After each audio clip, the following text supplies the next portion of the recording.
Now let's think about the actions we do every day.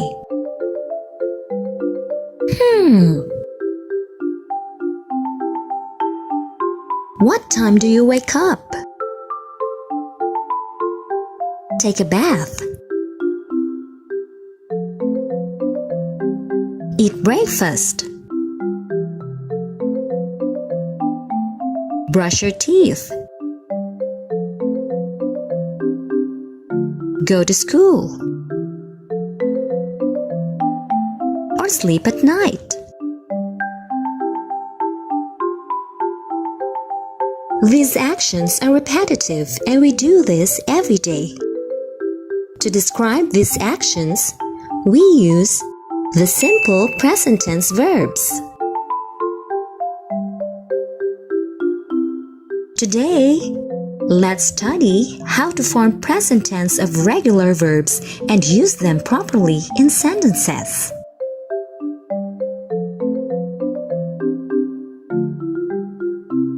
Now let's begin with a story to understand simple present tense better.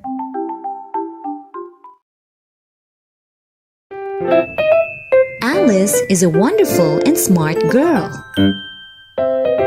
She studies her lessons every day and performs well in class. She reads books in the school library every afternoon.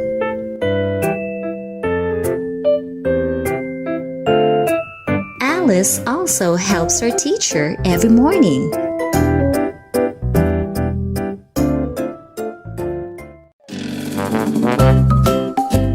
She sings and dances beautifully too.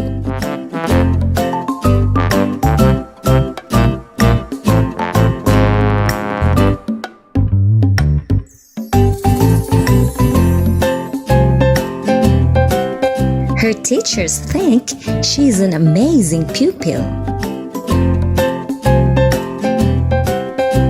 Most of the time, Alice shares food with her friends.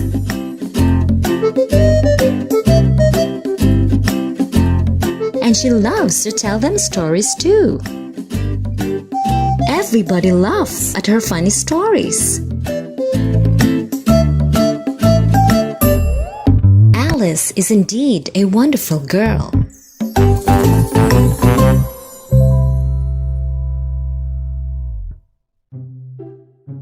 Now let's read the sentences from the story. She studies her lessons every day. She reads books in the library every afternoon.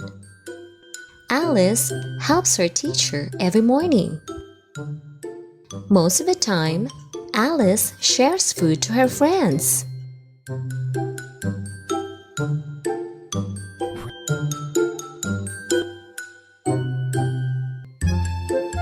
When do you think these actions happen?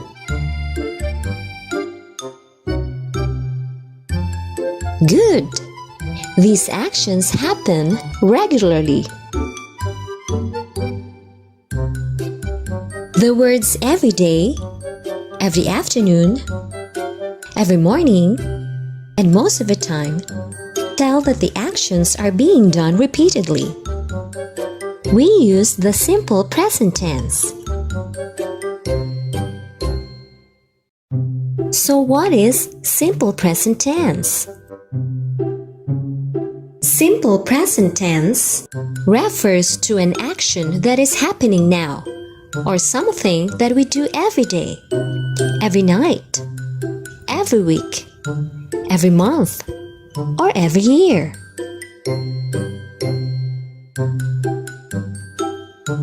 It is also used to express habits, general truths, or repeated actions. Simple present tense is formed by using the base form of the verb by adding s or es at the end. There are rules to follow in forming present tense of the verb. So let's have simple present tense for singular subjects. In a sentence, if the subject is singular and a third person, such as he for a boy, like Dave or Ryan, she for a girl, like Anna or Joy, and it for animals, we add s or es at the base form of the verb. Let's take a look at some examples. In this sentence, the subject is he and the verb used is walk. Because it's a singular subject, we add s at the base form of the verb, so it becomes walks. He walks to school every day. She cooks vegetables every day. She is the singular subject and the verb used is cook. So we add s at the base form of the verb and it becomes cooks. It barks loudly. It is a singular subject. We add s at the base form of the verb, so it becomes barks. Alice dances gracefully. Alice is also a singular subject, so we add s to the verb dance.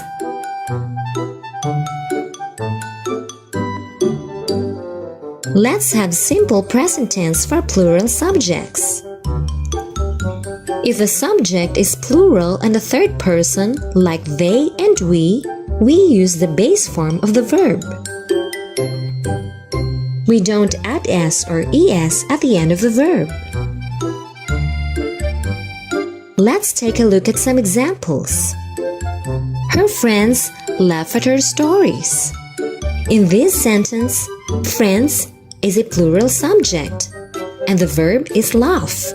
Since the subject is plural, we do not add s to the verb. The verb remains in its original form. They jump together.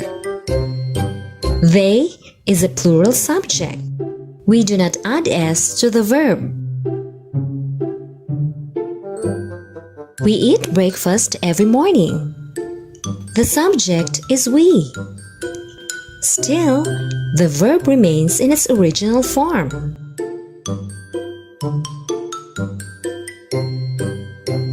Let's move on to personal pronouns I and you. The personal pronouns I and you, when used as subject in a sentence, take the base form of the verb. Here are some examples. I listen to music every night. You ride your horse every day. I and you are the subjects. So these sentences take the base form of the verb. For verbs ending in s, x, sh, ch, or o in singular subjects, we add es. For example, mix, mixes, cross, crosses, wash, washes, catch, catches, go, goes.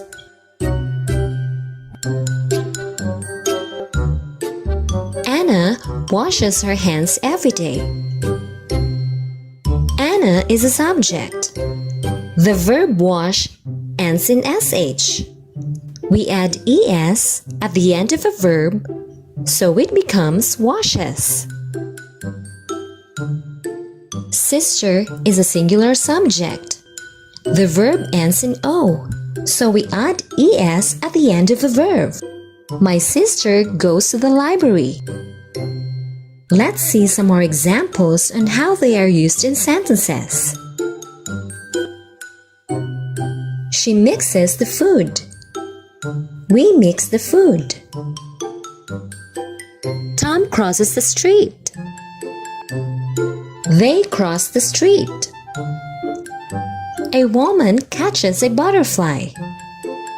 The children catch butterflies. For verbs ending in y preceded by a consonant, we change y to I and add es. For example, carry, carries, copy, copies, cry, cries, study, studies. Karen studies her lessons every night. Karen is a singular subject. The verb used is studies. We have to change y to I because a consonant letter comes before it. Then we add es to the verb. The same goes with the next example. Carlo copies the lesson in his notebook. Carlo is a singular subject. The verb is copies. We change y to I because it is preceded by a consonant letter. Then we add es to the verb. Take a look at some examples. She carries a box. They carry a box. The girl cries. The girls cry. For verbs ending in y preceded by a vowel, we just have to add s. For example, enjoy, enjoys, play, plays, pay, pays, buy, buys. Grandma buys a book for me. The subject here is grandma, which is singular. The verb ends in y, and a vowel comes before it. So we just have to add s to the verb. Same goes with the next example. Father is a singular subject. We add s to the verb because the letter y is preceded by a vowel. Father pays for the food. Let's have some more sentences. He enjoys the food. We enjoy the food. The baby plays. The babies play.